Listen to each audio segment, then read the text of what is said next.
Xudo xohlasa ikkinchi obyektimizga ham yetib keldik. Mosh sexiga qo'yish 50 tonnalik tarozini qo'yish jarayoni.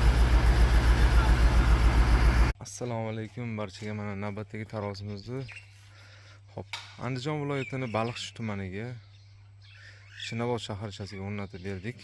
Mosh sexiga uzunligi 6 metr, eniga 3 metr, ko'tarish quvvati 50 tonnaga moslashtirilgan 5 yil garantiyasi bilan.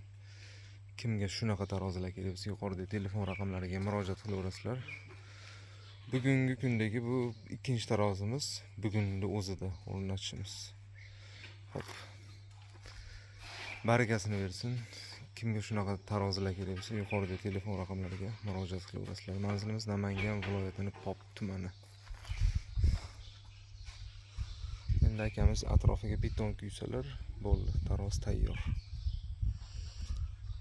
O'zbekiston, Qirg'iziston, Tojikiston barcha hududlariga dastavkamiz mavjud.